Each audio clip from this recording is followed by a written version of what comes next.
I'm going to give an update on where I am in my breast cancer journey, and I'm going to tell you about some things that I noticed along the way.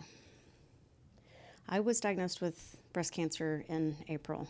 This was after, sorry, my cat's shaking the camera. This was after a routine mammogram. So I went back in. They said, this looks like cancer, because they did like an additional mammogram and ultrasound. They said, we can biopsy it right now. I'm like, let's get on it. So I had it biopsied the same day, and then a week later I found out it was breast cancer. So the goal from the beginning is to have a lumpectomy to take the tumor out. A lumpectomy with radiation is the equivalent of having a mastectomy. And I actually just had my second, I guess it's like lumpectomy junior, I guess, because they had to go back in because the margins weren't clear with the first one. So they go back in and try and clean up those margins. So it's another incision into the nipple, and the scar will be like in the nipple, so you really won't notice it very much at all. This is one of the things that I feel like my doctor has been concerned like the same way I am about what it looks like when he's done, because they don't know how much they can take, without it looking sort of abnormal.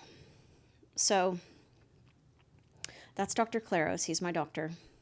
He's an immigrant, by the way. He speaks Spanish. So when Spanish-speaking people in Oklahoma or around the area are diagnosed with cancer, it's already terrifying enough to live here. But a cancer diagnosis just adds to that. And if you only have English-speaking doctors, that's tough. And so I love the fact that we have him here to help translate. And my oncologist looks like she's Eastern Indian, maybe. She's beautiful and incredibly smart, and I love her. I totally hit it off with her. And my radiation specialist or doctor is some kind of dark skin. I don't know what she is either. The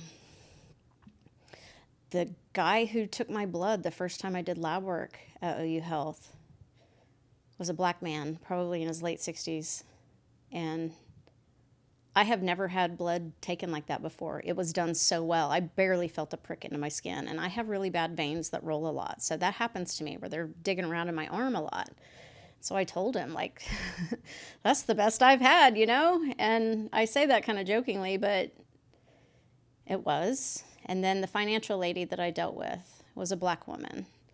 And the receptionists who check me in and out when I go, one looks Asian and the other is a black woman. I'm not going through this cancer journey just dealing with white people.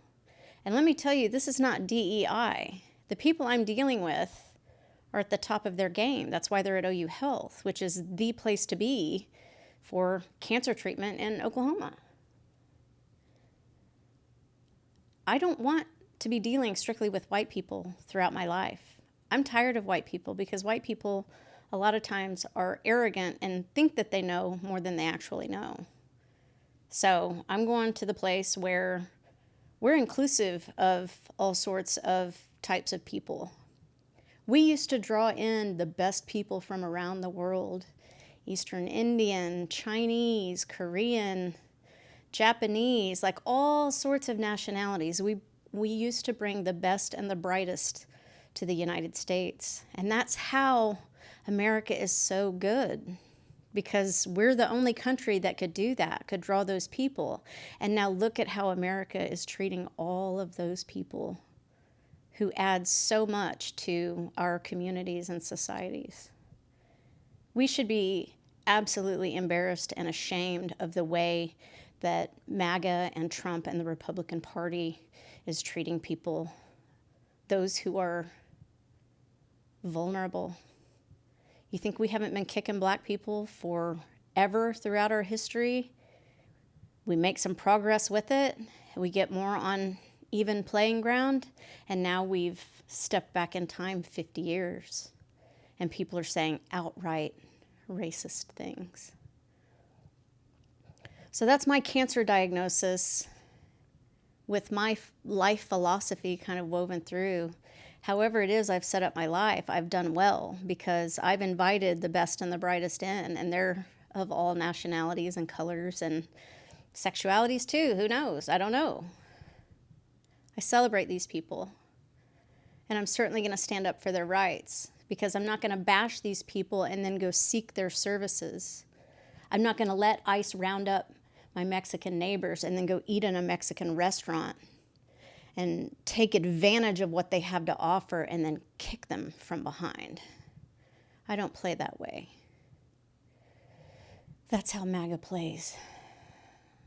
They'll take advantage of you, and they'll be nice to you to your face, and they'll talk about you behind your back. I'm tired of that, and it's time that we all band together and say, enough is enough. You either treat a person like a human being or you shut the fuck up. So that's how my cancer treatment is going with all the people who've helped me. Radiation is next, and I expect to meet more different types and colors of people who are going to be there to help me. 15 treatments over 3 weeks, and then hopefully I've kicked this thing. So that's an update. I'll be back for more later. Peace out.